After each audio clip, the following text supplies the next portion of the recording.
Ya baik, terima kasih Pak Dokter bisa menjelaskan kondisi kesehatan terkait dengan tenaga kerja kesehatan di Puskesmas Tual yang informasi bahwa terpapar COVID-19 kemarin.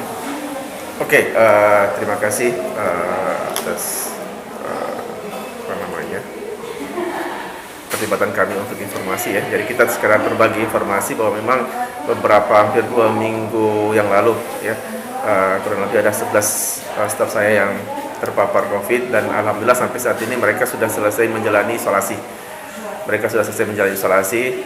Kemarin ada sekitar 6 yang mereka isolasi terpusat di Rumah Sakit Darurat COVID Anugerah, sedangkan selebihnya isolasi mandiri di rumah. Dan alhamdulillah mereka pun saat yang diisolasi secara mandiri secara terpusat semuanya sudah selesai masa isolasi dan saat ini sudah kembali ke rumah masing-masing.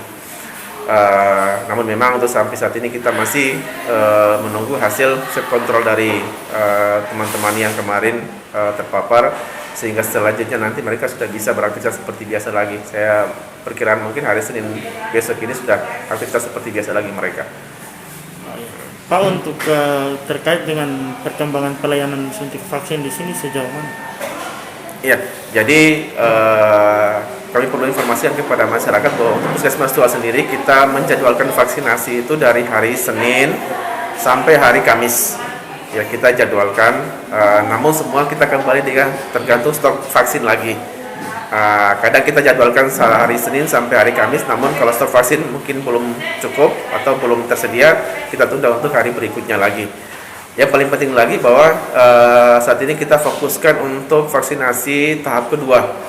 Karena memang kita ketahui bahwa beberapa waktu yang lalu ada kegiatan serbuan vaksinasi, nah itu harus ada follow up-nya tahap keduanya.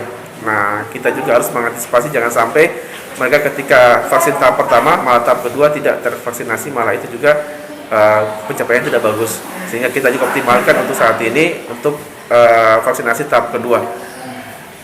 Terus untuk berapa jumlah yang telah kita vaksinasi sejauh ini memang kita belum melihat rekapan secara pastinya, namun kita perkirakan sudah hampir di atas 1000-an lebih yang kita vaksinasi sampai saat ini. Ya. Pak Dokter, terkait dengan penyakit bawaan, kira-kira bisa disuntik vaksin? Jadi ketika seseorang mau melakukan vaksinasi tentu kita harus melakukan namanya screening. Ya, jadi tidak semua harus divaksinasi. Harus kita screening terlebih dahulu. Nah, proses screening ini tujuannya untuk kita mencari tahu jangan sampai ada beberapa penyakit yang memang dikontraindikasikan untuk dilakukan vaksinasi. Ya, dan screening itu memang sudah ada semuanya di dalam aplikasi Pikir yang dibuat oleh BPJS sendiri, tinggal kita mewawancara saja. Ya, ketika memang hasil wawancara itu membutuhkan pemeriksaan lanjutan, baru kita lakukan pemeriksaan lanjutan. Namun memang perlu diingat bahwa hampir semua yang divaksinasi baik komorbid itu sebenarnya secara medis bisa kita lakukan vaksinasi selama penyakitnya bisa terkontrol.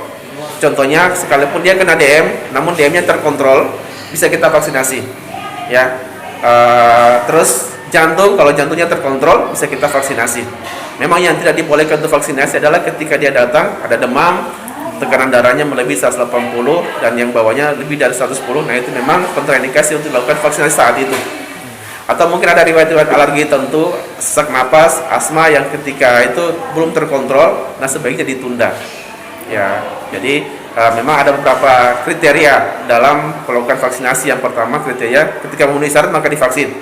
Ketika tidak memenuhi syarat sementara maka ditunda dulu. Nah, sedangkan kalau memang tidak bisa disuntik sama sekali maka kita lakukan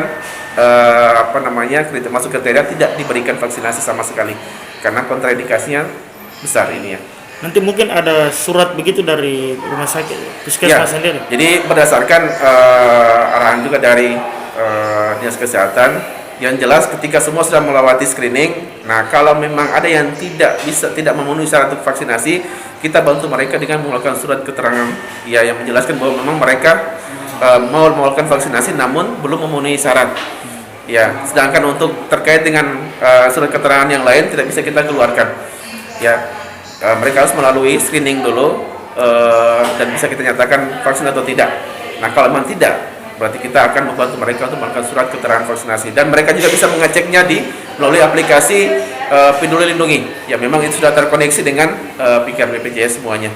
Bisa dilihat catatan vaksinasinya di situ semua. Baik Pak Dok, yang terakhir himbauan Pak Dokter terhadap masyarakat di Kota Tegal untuk vaksin. Tentu kami selaku tenaga kesehatan berharap ya masyarakat bisa sadar dan memahami bahwa salah satu bentuk upaya pencegahan kita terkait COVID-19 ini adalah dengan cara vaksinasi. Ya, dengan cara vaksinasi, selain kita melakukan protokol kesehatan, pakai masker, cuci tangan, jaga jarak, salah satunya juga adalah dengan vaksinasi. Nah, tujuan vaksinasi sendiri adalah untuk menurunkan angka kegawat daruratan atau angka kematian akibat COVID itu sendiri. Memang kita ketahui bahwa ketika divaksinasi tidak lantas menjamin 100% kita tidak terpapar, namun itu akan mengurangi angka kematian dan kegawat daruratan akibat COVID itu sendiri. Nah, oleh karena itu kami mengajak kepada masyarakat semua untuk bersama-sama kita sukseskan program vaksinasi. Ya, ketika vaksinasi sudah tercapai 70% ke atas, berarti kita akan terbentuk namanya herd immunity atau kekebalan secara komunitas. Nah, ini akan membawa kita sehingga kita bisa tentu keluar dari pandemi yang memang kita dapati saat ini. Mungkin itu dari saya untuk himbauan kepada masyarakat. Jadi sekali lagi jangan takut untuk divaksinasi. Ya, jangan takut. Ya, insya Allah vaksin saat ini aman dan juga halal. Baik, terima kasih Pak Dokter.